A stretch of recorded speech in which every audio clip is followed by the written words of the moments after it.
everyone, welcome to our channel. Today I'm going to show you how I make Nigerian stew without using red bell pepper. Now, I used to use red bell pepper before, and then one day they were so expensive so I decided to use this pepper and this method, and my family absolutely loved it even more than the way I used to make my stew before. So sit down and watch and then make your own and let me see it.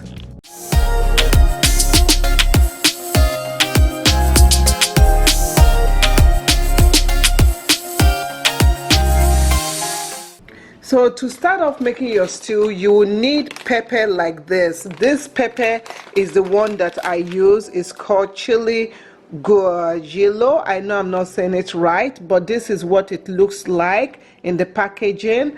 And a small package like this, I think I paid like $4 for everything in here. So that is not so expensive. It was like $4 or $5. So before you use it, you have to make some hot water. So I'm just going to turn on my kettle and make some hot water. So this is what the pepper looks like close up. It's flat and there are seeds inside. So you want to take, I actually have tomato, and the tomato that I will be using for my stew is called Roma tomato, and this is it. It's about 3.5 inches, and yeah, the size doesn't really matter, but this is Roma tomato. The reason why I'm showing you the tomato is because I use about 15 of this tomato to 6 of this. Okay, so 15. If you use 20 tomatoes, you can use like 9 of this pepper. It depends on how spicy you want it to be. Some people don't like it too spicy, but that brand is one of the ones that are like medium spicy. So make sure you get that specific name. So I take this and then I'm going to pour my hot water on it like this. Okay, and once I put my hot water on it, I'm going to cover this up. So, and you want to set this for about 2 hours, at least 2 hours. Most of the time I just put this overnight and let it sit. So while my pepper is marinating or soaking, I'm going to prepare my chicken flavoring. And all you do is you just take 1 large onion, and I'm preparing, I don't know how many pounds of chicken this is. It's a lot. So just take your onion, chop it up.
to see if I need some salt, and I need just a little bit of salt, so I'm just gonna sprinkle a little bit of salt. So I will say about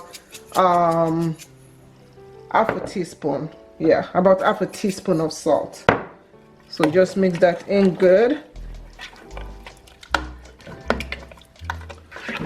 So once you're done with that, then you just want to go ahead and cover this mixture and let it cook until it is done cooking. So now the chicken is done. This chicken, this is actually hen, so it's like the Niger chicken that we eat, and it's hard. So I'm just gonna take it and I'm transferring it, as you see, to my frying cookie sheet. Is that what they call it? And I just put parchment paper in there. I'm trying to stop using aluminum foil to line my cookie sheet. But what I'm doing right now is, instead of frying chicken, this is what I do. I just put everything on this paper and then I bake it for 350 to 375. Usually I'll bake it 350, but you just bake it for about 20 minutes until it's golden brown, the way you like it when you fry your food, and the chicken will be done after that. So now I'm going to strain out the broth from the chicken, because you know sometimes when you are making chicken you don't want the bones and everything, so we're just gonna strain out the broth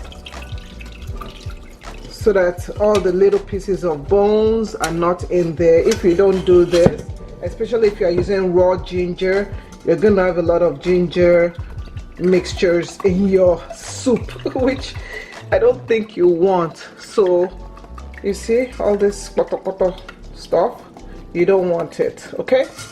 So we're just gonna keep that aside, and this is what it looks like, you see? And you want to use a fine mesh thing. So here is your broth, and you can store this, you can use this for fried rice. When you use this for fried rice, because it has a lot of curry, you might not even need to add curry to your rice. So this is what we use for fried rice. So this is my mixture of 2 onions, 15 tomatoes, Roma tomatoes, and 2 habanero peppers. And then I'm going to take the chili peppers, or the long peppers. If you know the Yoruba name for this, let me know. So to remove the to remove the seed, you have to remove the seed off of this. So what I do is I first remove this stem area like this. We remove it, and then what I do is I take my knife like this, and I use my knife to cut into it. It will almost feel like leather when you are cutting it. So when you cut into it, you see all the seeds will fall out. So what I do is, with the water, I'm just going to scrape out the seeds, because I don't want that seed. If you keep the seed in there, your stew might end up being very bitter. So try and remove the seeds to the best of your ability. So we're removing all the seeds from there, and we're going to add it to our mixture of peppers and everything. So you just want to continue doing this until you have all your peppers already de-seeded. Now before you blend your peppers and everything, make sure you chop up your onions. And then this is the pepper that we did. I cut it into small pieces with my kitchen scissors. So now I'm going to put everything in the blender so that we can blend it. And when you blend it, you want to blend it on the smoothest setting that you have.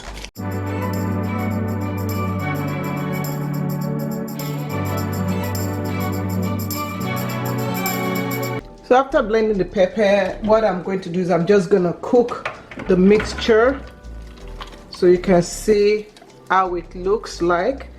And I'm going to cook the mixture until it dries up just a little bit. I don't want it too dry. Now this is the boiled pepper mixture, and this is what it looks like close up. I've already turned off the fire.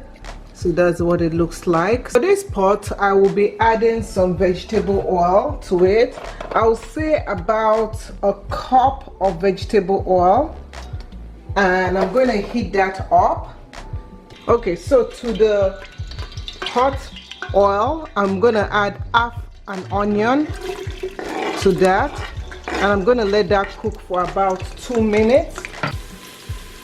So now I'm going to add the tin tomato. This is just tomato paste. I'm adding a heaping spoon of tomato paste in there. Okay, so now you can start adding all your pepper, and you see that I didn't make it too dry, so we're gonna add that in there, and you're just gonna let that cook for about I'll say about 5 minutes. So it is now 5 minutes, and you can see this is what the stew looks like. Now this is my chicken, and you guys see, this is the chicken. You see how nice and dry it is. So you guys that always fry your chicken, fry, you don't have to. Look at that. That is so beautiful. You can click on that link to see how to do it, and yeah, if you want to learn. So now I'm just gonna add my chicken to the mixture or to the stew. So just add the chicken. Okay, so I'm just gonna add a couple of chicken in. I don't use all the chicken because, as I told you, I made a lot of chicken. So I'm just gonna add a bit of chicken, and this is my stew. You can see, if you want it to be thick, if you want to leave it thick, you can leave it this way. I like my stew a little bit less thicker than this, so you'll just cook for another 10 minutes. Oh, sorry for the spider.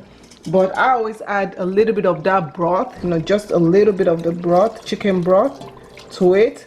And this, the reason why I add this to it is because I don't usually add any more seasoning to my stew after I finish cooking it. Okay, I don't add any more seasoning. If you notice, I didn't even add any salt or anything. It is at this point that I will now taste the stew, and I'll see if I need to put more salt. Okay, so right now I need to put a little bit more salt, and that is the only seasoning that I will add in. Trust me, this is enough. So I'm just gonna put a little bit more salt, mix this real good, and then just cook for another 5 to 10 minutes, and our stew will be done after that. Okay, so the way that you know your stew is done is when you start seeing the oil on top. So you see that oil right on top. Let me zoom into it. Right over there, you see the oils on top. That's how you know your stew is done, and our stew is ready. You can see it's nice and smooth, and it tastes as if you use red pepper, but there's no red pepper in this. This stew is yummy, ready to be served with your efo, your okra, your rice and stew. So yeah, if you guys try this recipe, let me know. Comment below, share your video with me, and I will sure like to see your creation. Thank you so much for watching, and I'll see you in the next video. Thanks for watching. Bye. Come and eat.